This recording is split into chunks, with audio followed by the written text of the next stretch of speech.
नमस्कार शेतकरी मित्रांनो. आज तारीख 17 मार्च 2026 आणि आपण आहे आज मिरचीच्या प्लॉटमध्ये. आज जो प्लॉट बघतोय आपण मिरचीचा, तो ऑक्टोबर-नोव्हेंबरमधील लागवड आहे. शेतकरी आज आपल्यासोबत नाही तिथं, परंतु त्यांच्याशी फोनवर माझी चर्चा झाली. आठवड्यातून माझी दर आठवड्याला व्हिजिट असते इथं. आत्तापर्यंत 8 टन आणि 300 किलो माल या मिरचीतून गेलेला आहे. त्यांना सरासरी अगदी 60 रुपयापासून ते 90-100 रुपयापर्यंत काही वेळा गेलेला आहे. किती उत्पन्न झालं असेल आपण विचार करू शकतो. 8 टन मिरची सरासरी जरी धरले तर एक 65-70 रुपयाचे दर त्यांना भेटलेत. आणि आता यांचा जवळपास 10 फेब्रुवारीला 10 ते 20 फेब्रुवारीच्या दरम्यान पहिला तोडा पूर्ण तुटून गेला होता. आणि हा जो आहे तो हा खोडवा फोडलेला आहे. आपण ह्या खोडवा बघू शकतो. आपण घे बरोबर, ही खोडव्याची सेटिंग आहे, ही बघतोय आपण.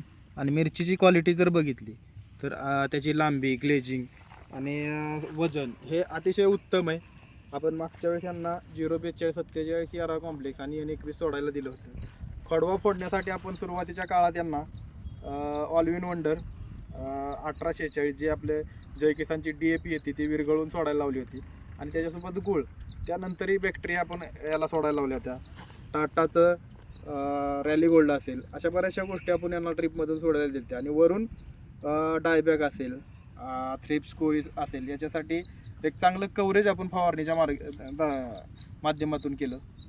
आज जर बघितलं तर मिरची प्लॉटवरती बऱ्याच ठिकाणी डायबॅगचा प्रॉब्लेम जास्त येतो आहे. त्याच्यासाठी एक चांगली फवारणी मी तुम्हाला सांगतो. डायबॅग जर येत असेल, आता इथं दाखवण्यासाठी डायबॅग तर नाही आहे, पूर्णपणे कवर झालेलं आहे.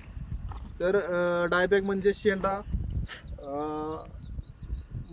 मर म्हणजे कुज येते आणि पानं गळून फुलंही गळतात आणि तो फक्त शेंडा राहतो. तर त्यासाठी आपल्याला ॲमिस्टार टॉप किंवा कस्टोडिया हे एक बुरशीनाशक घ्यायचं आहे. त्याच्यासोबत एक अँटीबायोटिक बॅक्टेरिसाईड घ्या, 2-नायट्रो-2-ब्रोमो नायट्रोप्रोपेन हे घ्या. आणि याच्यासोबत तुम्ही कवच एक घ्या, 100 ग्रॅम, अर्धा ग्रॅम लिटरला. ही फवारणी अतिशय उत्तम रिझल्ट देते याच्यासाठी. आता ही आपला मिरचीचा विषय झाला.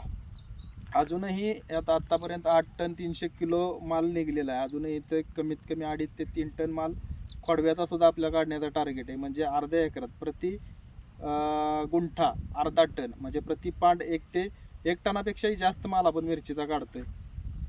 हा झाला मिरचीबद्दलचा विषय. आज आपण टोमॅटो, झेंडू, कोबी आणि फ्लावर या 4 पिकांबद्दल बाजारभावाचे अपडेट देतोय. मित्रांनो, 14 मार्चला जो कार्यक्रम झाला बेगमपूर इथे, तिथे आपण जवळपास 12 पिकांचे बाजारभाव सांगितले होते. त्यातील 14 मार्च नंतर जर बघितलं आपण तर बऱ्याच शेतकऱ्यांचे मला फोन आले की तुम्ही जे बाजारभाव सांगितले ते बऱ्याच शेतकऱ्यांच्या ग्रुपला ते बाजारभाव फॉरवर्ड झाले.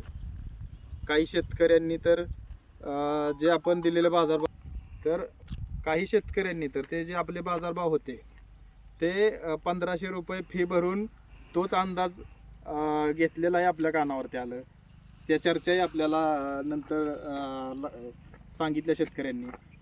काही जणांनी यूट्यूबलाही ती माहिती सांगितली. यूट्यूबला सांगण्याबद्दल आपलं काहीच नाही, परंतु आपण जी माहिती फुकट दिली ती माहिती कोणी विकत देत असेल तर तिथं थोडंसं विचार करावा लागेल आपल्याला. मी येत्या 3 ते 4 दिवसात तुम्हाला सर्व पिकांचे माहितीचे अपडेट जे आहेत ते देतो. जे पिकं मी तुम्हाला सांगितलेली आहेत, फक्त जे आपले कलर कॅप्सिकमचं जे 1 तारीख आहे ते आपण पुढच्या म्हणजे लगेच सांगणार नाही. आता टोमॅटोबद्दल जर बघितलं आपण तर टोमॅटोला मार्च ज्यावेळेस डिसेंबर-जानेवारीमध्ये लागवडीचा फ्लो चालू होता, त्यावेळेस मला बऱ्याच शेतकऱ्यांचे फोन येऊन गेले की लागवड करावी का. त्यावेळेस मी प्रत्येकाला सांगितलं होतं की आपली आता लागवडीसाठी तारीख नाही आहे. काही कन्सल्टंट लोकांनी त्यांना तारीख दिली होती टोमॅटो लावायसाठी. त्यावेळेस मग आपण ऑनलाईन येऊन यूट्यूबलासुद्धा आपण डिसेंबरच्या शेवटला आणि जानेवारीच्या पहिल्या आठवड्यात एक व्हिडिओ टाकला होता की आपण जी आत्ता सध्या लागवडीला कोणतीही तारीख नाही, असं आपण जानेवारीत सांगितलं होतं, डिसेंबर-जानेवारी. त्यावेळेस आपण झेंडूबद्दल सांगितलं होतं, बऱ्याच पिकांबद्दल सांगितलं होतं. तर आता टोमॅटोबद्दल जर अंदाज द्यायचं म्हटलं तर आपला तोच अंदाज जो नोव्हेंबरमध्ये आपण दिला होता, तोच अंदाज आपला अजूनही कायम आहे. टोमॅटोमध्ये आत्ता अगदी 100 रुपयापासून 250 रुपयापर्यंत बाजारभाव आहेत. अपवाद विरांग सोडता, विरांगला थोडे जास्त बाजारभाव आहेत. ते आत्ता हे जे बाजारभाव आहे, हे जे कमी बाजारभाव आहेत, हा फ्लो 15 मेपर्यंत कमी जास्त अंतराच्या फरकाने असाच चालू राहील असा अंदाज आहे.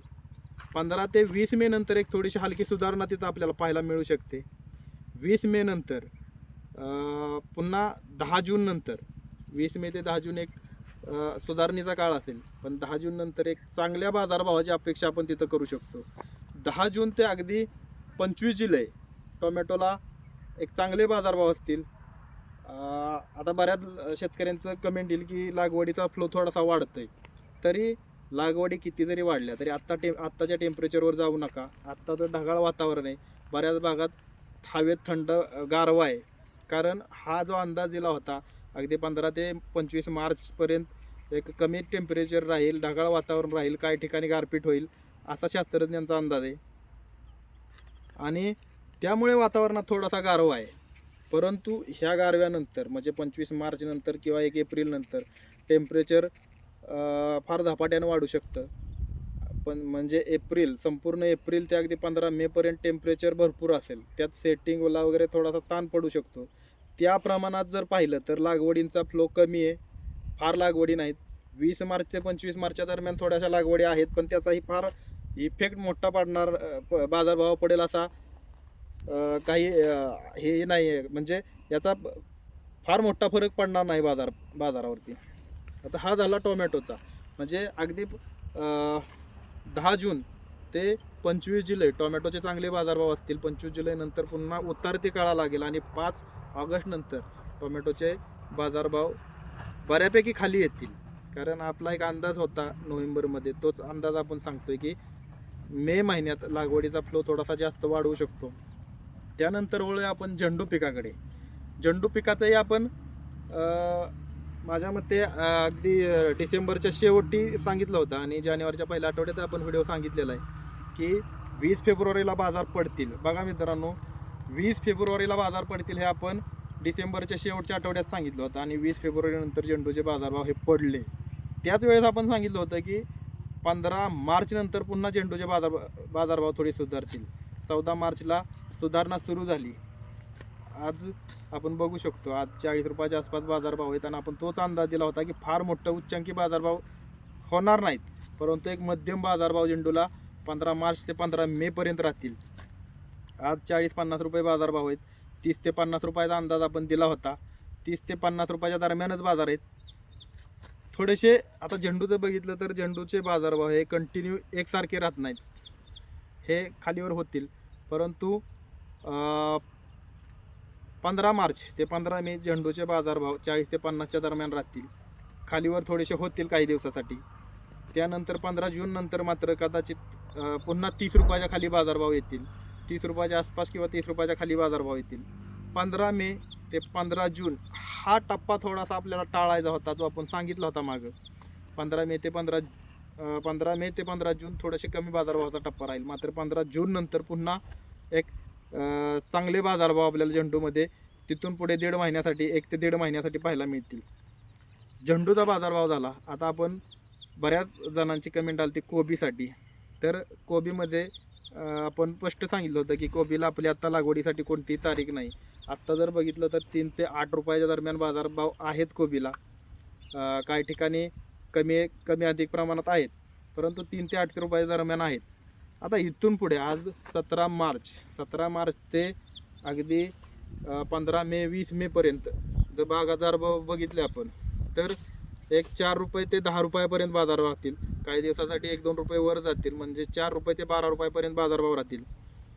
20 मे नंतर थोडीशी सुधारणा आपल्याला 15 ते 20 मे नंतर कोबी थोडी सुधारणा आपल्याला पाहायला मिळेल. कोबीचे बाजारभाव पुन्हा 20 मे ते अगदी 10 जुलैपर्यंत जर पाहिलं तर 10 जुलैपर्यंत एक 12 रुपयापासून ते 18 रुपयापर्यंतचे बाजारभाव आपण तिथं धरू शकतो कोबीचे. कोबीबद्दल जर बाजारभावाचं बद्दल बोललो आपण तर मागं तुम्ही बघा, आपण जेवढे प्रेडिक्शन कोबीबद्दल दिले होते ते बरोबर तंतोतंत तसे जुळताना दिसलेत. आता त्यानंतर आपला चौथं पीक असेल ते फ्लावर आत्ता 10 रुपये ते 14-15 रुपयापर्यंत बाजारभाव आहेत. आत्ता जर बघितलं तर एक 20 एप्रिल 15 ते 20 एप्रिलपर्यंत फ्लावरचे बाजारभाव आहे ह्याच फ्लोरा राहतील, म्हणजे अगदी 10 रुपये ते 16 रुपयाच्या दरम्यान असतील. आणि 20 ते 25 मे नंतर फ्लावरमध्ये एक चांगली सुधारणा आपल्याला पाहायला मिळू शकते. तिथून पुढे अगदी 10 जुलैपर्यंत फ्लावरमध्ये माझ्या मते 16 रुपये ते 25 रुपये, काही दिवस 25 प्लसच्याही बाजारभाव आपल्याला फ्लावरमध्ये पाहायला मिळतील, 30 रुपयापर्यंत बी जातील. ह्या 4 पिकांचे आपण अंदाज दिलेत. पुढच्या व्हिडिओत म्हणजे लवकरच 2 दिवसात मी नवीन व्हिडिओ बनवायचा प्रयत्न करतो. त्यात येणाऱ्या संधी, शिमला मिरचीमध्ये आपल्याला चांगली संधी निर्माण होते, कलिंगडमध्ये चांगली संधी आणि खूप दिवसासाठी संधी निर्माण होते, तीही तुम्हाला सांगतो. अजूनही 2-3 पिकं आहेत त्याबद्दल म्हणजे पुढच्या व्हिडिओत अजून 3 ते 4 पिकं कव्हर करण्याचा प्रयत्न मी तिथं करतो.